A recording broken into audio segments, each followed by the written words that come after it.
Morning guys! Balik po muna tayo dito guys sa ating garden. Lagyan po namin ng bakod.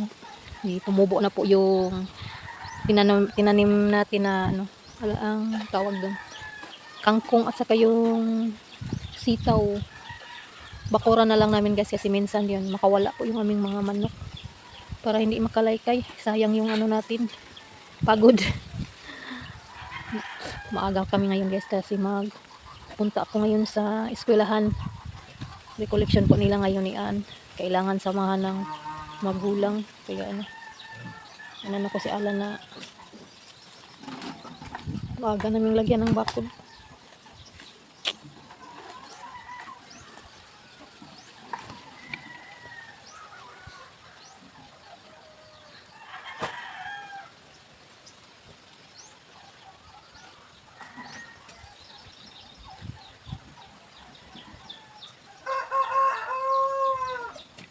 Magbubukas pa muna si Alan para lagyan ng mga haligi.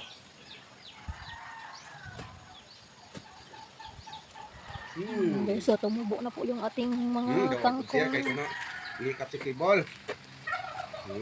Burnet niya. Doon po ko na siya kay gihikap na ko si Kibol. Siya po ko na. Sa kabila ang ating mga sitaw. Tumubo pa pala yung sitaw na pinadala ni mama. Akala ko hindi na po. Tumubo. Yung dito hindi pa. Yan po. Yung bisdak natin ng sitaw hindi pa tumubo dito. Dito na po pala din. Wala pa.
May bunsod na guys, bunsod.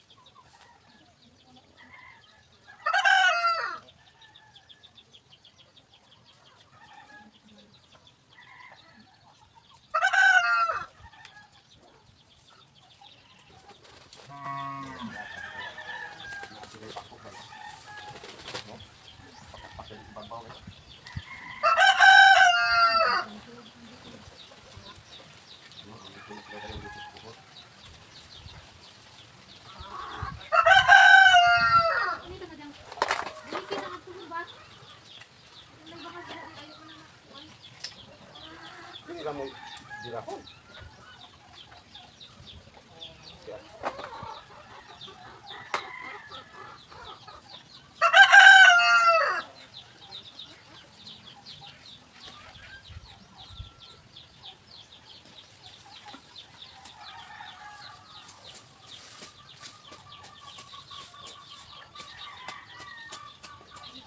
Guys, ang dagko agisi. Uy. Busog ko man ni guys.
Kailangan nating lagyan ng kural, bakod para hindi mapasok sa mga aso, sa ating mga chicken.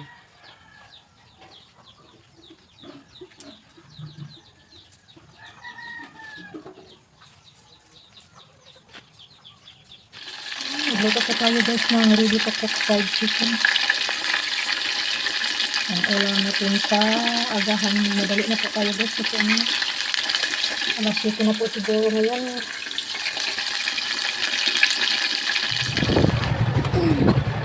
Ano po tayo sa school guys. Ya. Yeah. Anong oras ha? Balik lang hapon ay. Tingin tayo sa ating mga bagong pinugad nga mga sisiw guys. Nagpugad tayo ng sisiw. Tingnan natin guys yung ating mga nauna sa pagpugad guys, mga malaki na. Hindi pa madalag ka tayo guys. Yan, so, balik. Yan, yay.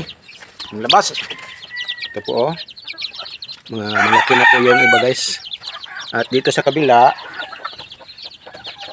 tingin tayo. Mayroon pang naglimlim dito Yan. Ang dito na napugad na natin. Nasira yung ating basket. Napiso na, nasisiw na. Nahimo ng sisiw guys. Dito guys, may naglimlim. At dito mayroong naglimlim, dalawa. Dalawa sila po. Para madali daw pagkapiso, dalawa sila. Ito po yung ating bagong pinugad guys. Bagong sisiw natin. Ano sila guys, 12 po silang lahat. Wala na po din namin magduha. At yung mga pagkain hindi sila nakaubos.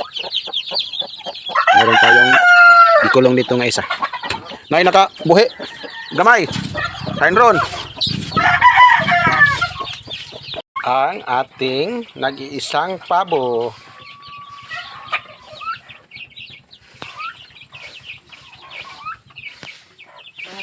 Wala yung iba dito. Nandun sa labas. Yung iba nating mga inahing manok.